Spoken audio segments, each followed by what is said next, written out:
জোর হবে না দরবারে মোহাম্মদ কে করিনা হমেं दे दो करीना हमें दे दो दरबारे मोहम्मद के करीना हमें दे दो करीना हमें दे दो तू सारा जहां ले लो मदीना हमें दे दो मदीना हमें दे दो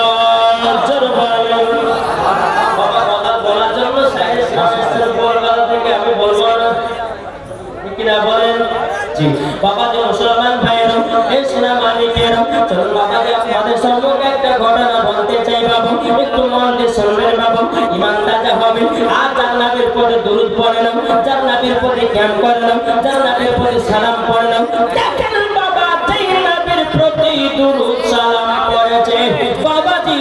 মৌমাছিরা চলে বলেন কে কে কে বলেছে आज की दुआ वाले जो नबीर को दुआ पढ़ा चलবে না কেউ বলে নবীর প্রতি কিয়াম করা চলবে না বাবা মুসলমান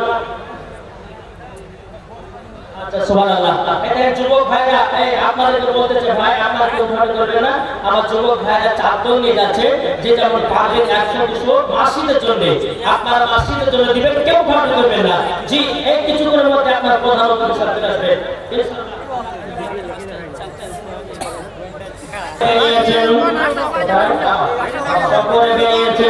শপথ করতে করতে করতে বাবা আমার নবী মুস্তাফা সাল্লাল্লাহু তাআলা আলাইহি সাল্লাম বলতে চোখা আমার সাহাবীরা তোমরা শুনে রেখে দাও চলো আমরা একটা জায়গাতে আরাম বিশ্রাম করি গিয়ে একটা ঘন্টা আরাম বিশ্রাম করে আবার সফরের জন্য যাব ইসলাম প্রচার করার জন্য যাব জোরে বলুন সুবহানাল্লাহ বেরাল ইসলাম আমাদের সামনে কিরাম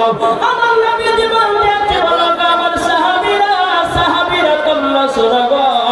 তোমাদের কাছে যে খাবারটুকু আছে ওই খাবারটুকু বের করে নিজের খাবারটা খেয়ে নাও সমস্ত সাহাবীরা বাবা নিজের ব্যাগ থেকে বাবা রুটি বের করলো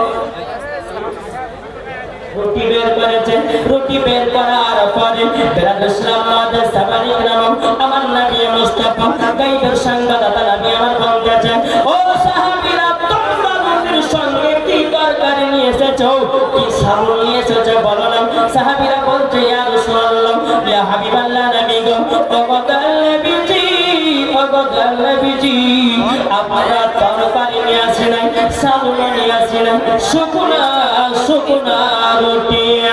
আমার নবী মুস্তাফা সাহেবে লাউলা সাল্লাল্লাহু তাআলা আলাইহি সাল্লামের মাথার উপরে বাবা মাথা মুবারকের উপরে একটা মৌমাছি যেন গুনগুন করে বাংলা আওয়াজ করতে আছে বেরাল ইসলাম আমাদের সাহাবী کرام নবীর সাহাবীরা বলতে ইয়া রাসূলুল্লাহ ইয়া হাবিবাল্লাহ নবী গো ও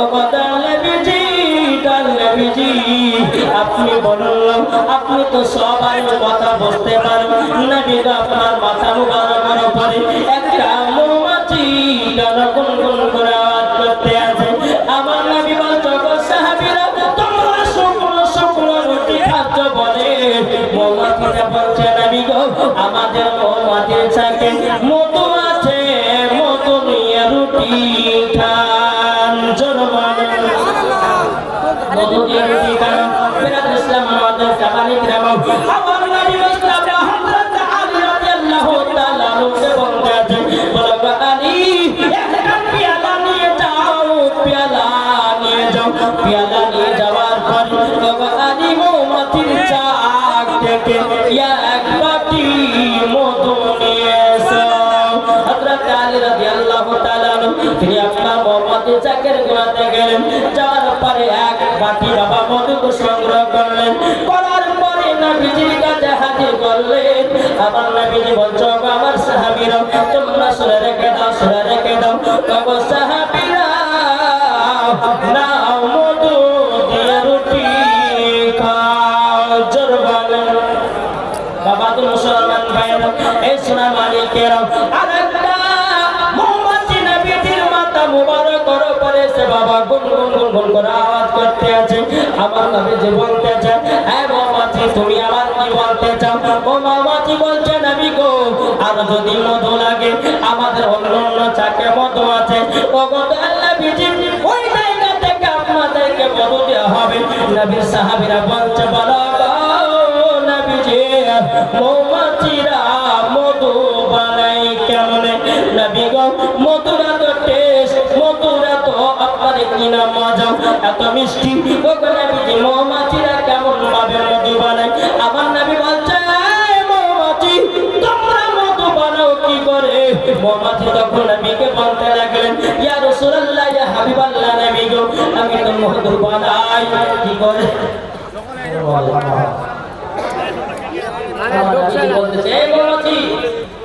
তোমরা মধু বানাও কি করে? তোমার নবী মুস্তাফা যখন মৌমাছিকে জিজ্ঞাসা করেছে, তো মৌমাছি বলতে আছে বলে ইয়া রাসূলুল্লাহ আমরা ফুল থেকে রসগুলোকে সংগ্রহ করে নিয়েছে একই জায়গাতে একত্রিত করি। জোরে বলে। সাহাবীরা বলছেন নবী গো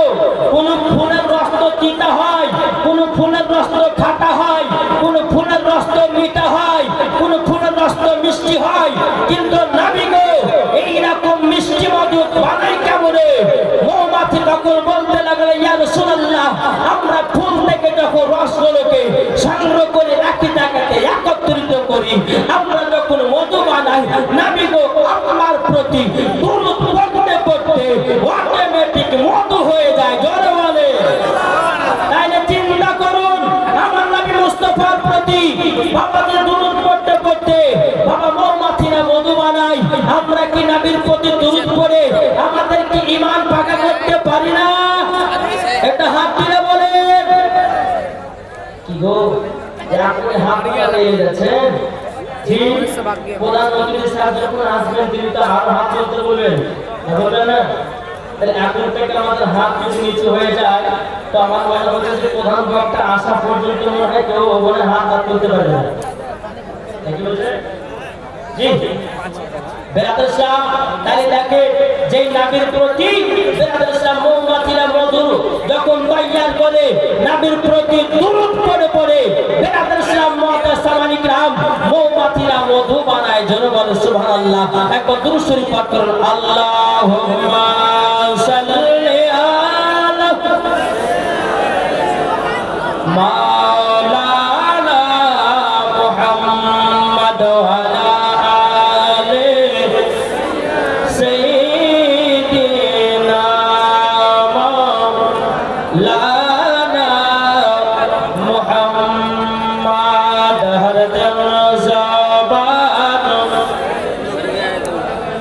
সফিয়ানা